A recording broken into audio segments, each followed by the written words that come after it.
Legata con noi. Ricordo subito il tuo ultimo libro, Carla, La grande Milano passeggiate e incontri, edito da Book, che ha la copertina in verde, quella in giallo, scritto quasi uguale, è Storia di Milano, guida per curiosi e ficanasi, sempre edito da Book, che trovate in libreria e online. Intanto, Carla, buongiorno. E poi ci stavamo Buongiorno. domandando, stamattina me lo domandavi anche tu, ma di che cosa parliamo oggi? Perché Esatto. abbiamo finito le nostre passeggiate, sono state le tue passeggiate che proponi a tutti Sì, noi. finite si fa anche per dire, perché per esempio io sabato ho portato un Mm, gruppetto, ma voi mi vedete sì, perché ti vediamo, ti vediamo, ti vediamo. c'era? Ah, eccomi, adesso mi Eccoti, vedo. adesso ti stiamo vedendo con un'inquadratura perfetta. Ecco, sabato ho portato un gruppetto di soci degli Amici del Monumentale a visitare Affori e ho scoperto che tutta questa gente, di cui alcuni milanesi veri, cioè di Milano città, alcuni milanesi a Rius, cioè della Brianza, non erano mai stati ad Affori, quindi ci siamo divertiti un sacco. Abbiamo fatto anche una colazione in una cooperativa sociale che c'è nel parco ex Paolo Pini, abbiamo visitato Santa Giustina, insomma siamo andati a Villa Lita Modignani, insomma è stata una bellissima passeggiata, per cui ne organizzerò altre. Oggi però mi è venuto in mente stamattina che oggi è la giornata mondiale delle api, Ah, che è stata istituita sì, dall'ONU nel 2017, metti tipo.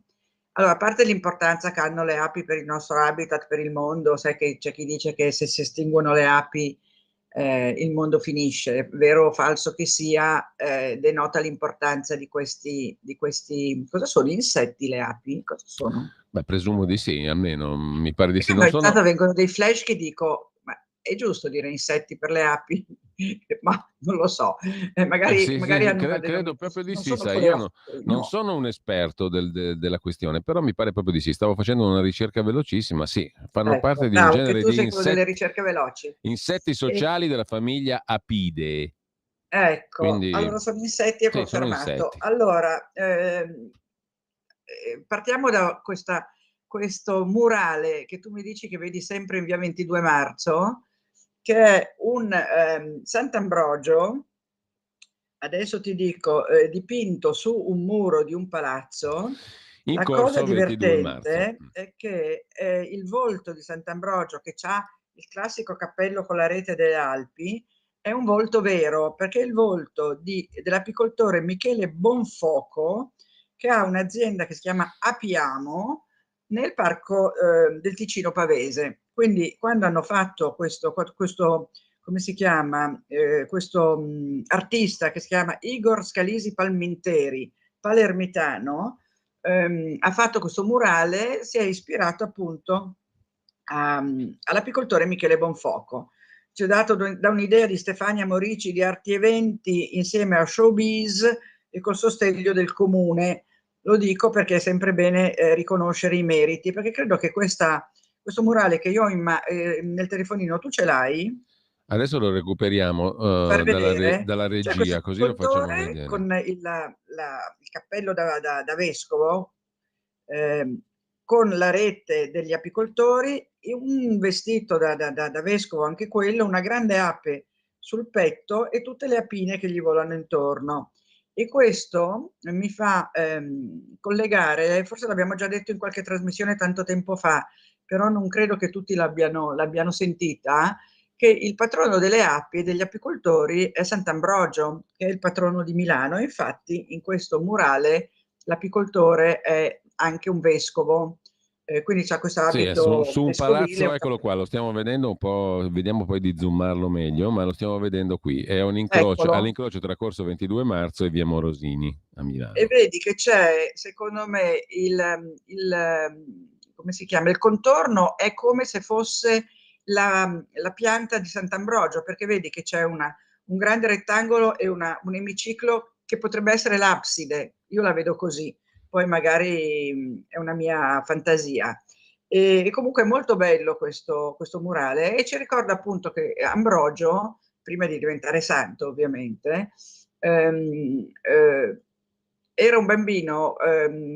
Dunque, Ambrogio, per chi vuole due paroline su Ambrogio, Ambrogio è stato vescovo a Milano dal 374, Lui era nato a Treviri e aveva un fratello maggiore e una sorella maggiore, mi sembra lui fosse il più piccolo dei tre.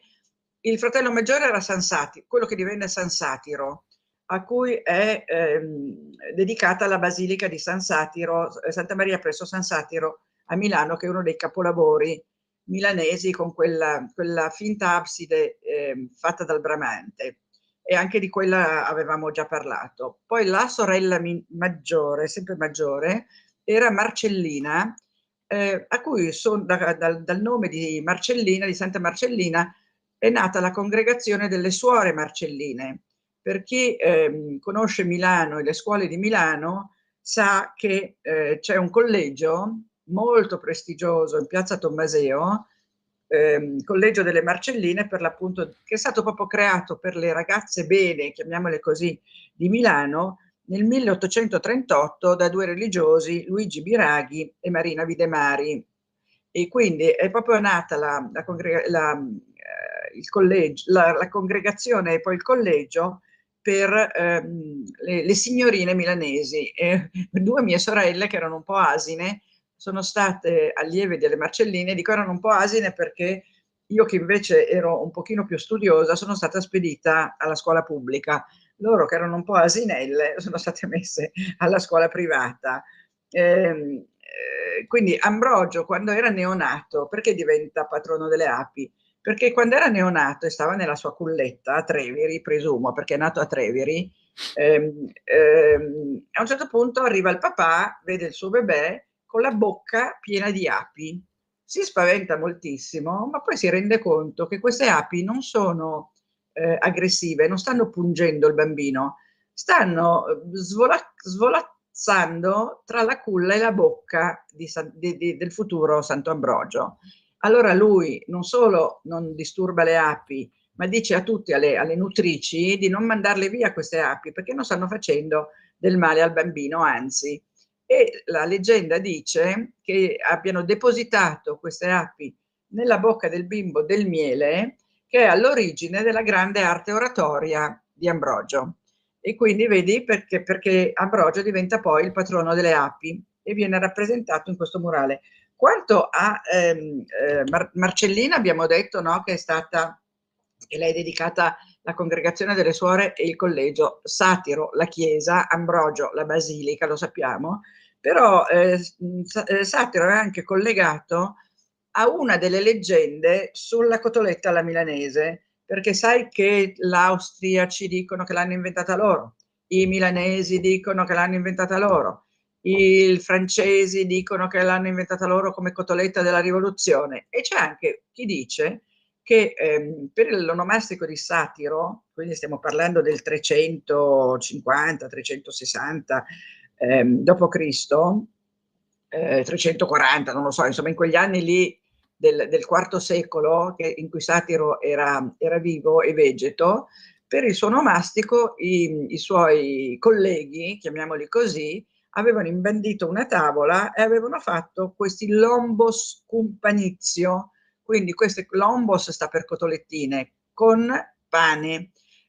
Si dice anche che nel Medioevo i ricchi facessero le cotolette appunto con la polvere d'oro, e i poveri, non potendo usare la polvere d'oro, avevano inventato di ricoprire le cotolette di pane e friggerle nell'olio o nel burro, che sia, penso nell'olio, non so se esisteva il burro nel Medioevo, e quindi trasformare queste cotolettine in cotolette dorate, che sono poi quelle che mangiamo sempre tutti, no? Il bello di una cotoletta è che sia dorata, proprio per imitare le cotolette dei nobili, che erano proprio invece ricoperte d'oro vero.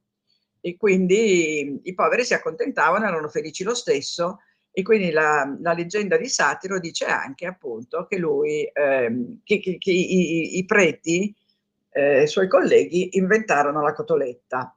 Per quanto vedo che tu stai facendo passare le foto di Santa Maria presso San Satiro, che a Milano è in via Torino, la parte, il fronte da cui si entra, il cancello, un po' arretrato rispetto alla via Torino, invece la parte absidale è verso la strada posteriore e verso via, quella lì si chiama, via, come si chiama quella via dove passano i tram? Via Mazzini. Via Mazzini, bravissimo. La chiesa è veramente molto bella e anche qui c'è una leggenda che però non riesco a raccontarvi adesso perché mi sembra che stiamo andando velocemente verso la fine. Sì. E quindi segnaliamo appunto questo finto abside, vedi, che tu stai mostrando, perché la chiesa è una chiesa vecchissima del XII secolo, XI secolo. Adesso nel mio libro Storia di Milano è tutto riportato. Io ogni tanto faccio confusione perché a furia di parlare di date, di luoghi, di santi, di chiese, di monumenti, ogni tanto mi si annebbia la vista. Comunque era una chiesa molto vecchia ricostruita dal Bramante nel 400 e rotti, no? Perché Bramante venne a Milano chiamato da Ludovico il Moro, perché Milano era una città che attirava artisti e talenti, proprio come Firenze. Questo io lo dico sempre, perché se si parla di Rinascimento italiano sembra esista solo il Rinascimento toscano, mentre da noi appunto tra Leonardo, Bramante, altri artisti non dello stesso calibro ma quasi, architetti come il Filarete che fece la Cagranda, studiosi come il Filelfo e altri umanisti. Milano è stata la culla dell'umanesimo e poi del Rinascimento. E quindi questo va ricordato perché tra i tanti pregi di Milano, no? E questo abside è bellissimo perché in 90 centimetri, mi pare, sembra che racchiuda una prospettiva di 9 metri. Se ti avvicini lo vedi che è una prospettiva compressa in uno spazio molto stretto, ma da lontano l'abside sembra molto molto profonda. Ed è un capolavoro di prospettiva fatto dal Bramante che sapeva il fatto suo. Potentissima, alla vista dell'ingresso è potentissima l'illusione. È potentissima, si entra e si rimane abbagliati. Poi c'è anche un'altra bella cosa, c'è un presepe di cotto, se non ricordo male, perché San Satiro, Santa Maria presso San Satiro, era uno xenodocchio, vale a dire xenodocchio, la radice xenos vuol dire straniero, xenodocchio è un luogo di, come si dice, di ospitalità per i pellegrini che andavano a Roma. Quindi i pellegrini che andando a Roma passavano da Milano, perché non so da dove venissero, ma insomma, sai che i pellegrini partivano da ovunque, non partivano come facciamo noi da Orio al Serio o dalla stazione centrale per andare poi a piedi da qualche parte, loro partivano da casa loro. Quindi alcuni pellegrini, magari provenienti, che ne so, dalla Svizzera o dalla Francia, che andavano a Roma, passavano da Milano. E quindi c'era questo xenodocchio che gli dava alloggio. Tra l'altro anche la casa del Petrarca a Baggio sembra fosse uno xenodocchio per pellegrini tenuto dai Templari. E questo lo racconto nel nuovo libro, quindi sempre dei riferimenti. Tra l'altro, peregrino, non so se le persone che ci ascoltano sanno che peregrino vuol dire per ager, colui che viene dal campo, quindi lo straniero, colui che arriva da fuori. E io che ho camminato tanto, Santiago, Roma e tanti altri cammini, proprio arrivi dai campi, no? Quando arrivi nei quelli che oggi sono magari paesi grandi o villaggi grandi o città, arrivi proprio dai campi.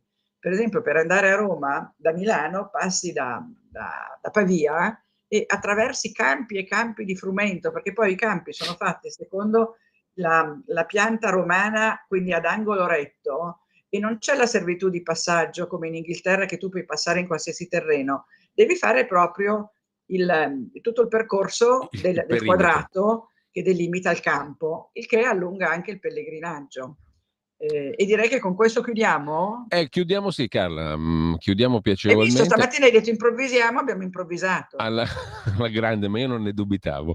Non ne dubitavo perché Carla è sempre eccezionale.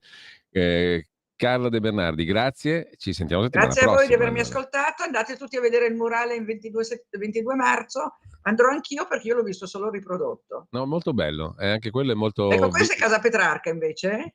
questa dovrebbe essere Casa Petrarca, Sì, sì, sì. sì. E dico a tutti che il sabato mattina c'è un mercatino di ortofrutta, miele, ci sono le api a Casa Petrarca. Ecco, se andate alla cascina all'interno a Baggio, ci sono le arnie, quindi potete comprare il miele, e poi il sabato mattina c'è un mercatino a millimetro zero di ortofrutta.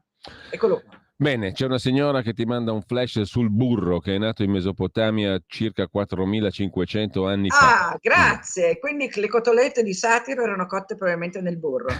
Vede, ottenuto da latte di pecora o di capra inizialmente, a quanto pare in Mesopotamia. Grazie Bene, a Carla bene, Del vedi quante Bernardi. cose si scoprono. E grazie a te Carla. Grazie a te, Buona grazie a tutti. settimana. Adesso mi inventerò qualcosa per lunedì prossimo. Non dubitiamo. Grazie Carla. Ciao. Ciao.